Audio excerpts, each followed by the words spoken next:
Good morning. Frances Shannon here, Acting Vice-Chancellor of the University of Canberra, speaking with Michelle Grattan. Good morning, Michelle. Good morning, Frances. You've been to South Australia this week on the campaign trail with Senator Nick Xenophon. What are the prospects in this election for the Nick Xenophon team? I think the prospects are very strong. I think at least Nick Xenophon will get 3 senators, including himself, in South Australia. Now, that would give him quite a powerful position on the crossbench, probably not the balance of power, but certainly a substantial slice of the balance of power. In a way, he's to this election what the Pup Party was to the last election. It got 3 senators. Of course, it quickly fragmented, but it was very important in the early stages of that parliament. He, I think, will be very important in the coming parliament. What do you think is the secret to Xenophon's enormous popularity in South Australia, and do you think this can spread nationally? He's running candidates nationally, and it's possible he could pick up another Senate seat or 2. It very much is a bit of a lottery in other states. Some experts discount that possibility, others say it is, if not a probability, at least an outside chance.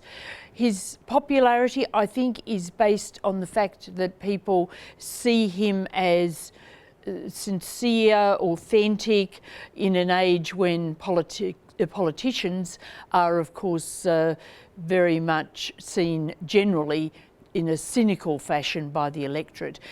People feel that he stands up for ordinary people. He is very populist in his general policy. He's into retro economics, not today's market economic approach, and people often see that as more sympathetic to their needs. And he does badge himself as being in the centre, which maybe a lot of people like. Well, that's right, the reasonable man who will negotiate. The economic debate has obviously been very much at the centre of this campaign so far.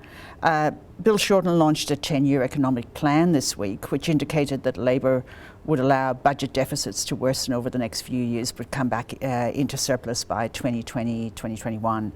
Is this a credible stance for Labor to take? How will that affect their campaign?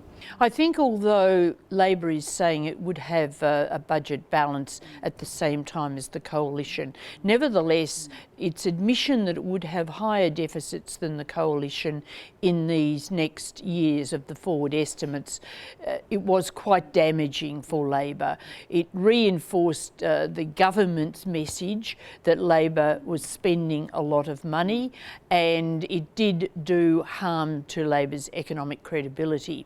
Now Labor is about to unveil a package of savings measures to try and restore some of the credibility that was perhaps lost this week, and that will mean that it can argue that, yes, it too recognises the importance of budget repair, the importance of paying your way, but on the other hand, some of these savings measures are things that Labor has opposed in the last couple of years since the 2014 budget. So the fact that it's going back, it's doing a backflip on those measures, will also cost its support among particularly some in its own base. So it is in a cleft stick at the moment.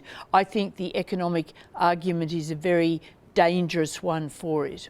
The campaign did go through quite a short hiatus through the flooding that we saw in New South Wales and Tasmania this week. But how do you think the parties are managing the momentum of the campaign so far? I think the momentum has still been relatively slow this week.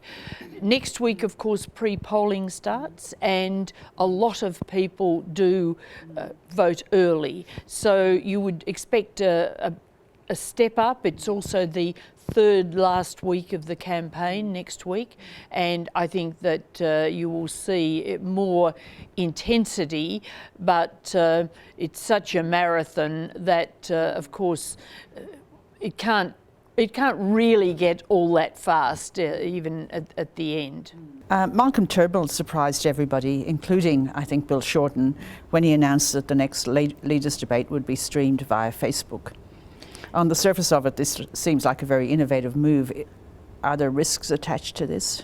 I don't think there are risks, but it will be interesting to see whether there is a substantial engagement with the debate in that form. It was generally agreed that the last debate was very dull and didn't really get anywhere. Malcolm Turnbull says, well, we're in the 21st century, these are the communications methods of the 21st century, and we should therefore have a debate in the form of Facebook questions, and streamed out through Facebook and through news.com. But this has very much annoyed Sky, which had arranged a forum for this week and really just invited the leaders and presumed that that would have the effect of making them turn up. Well, Bill Shorten turned up, did the forum by himself, but Malcolm Turnbull said, oh, well, we've had one people's forum, that's enough.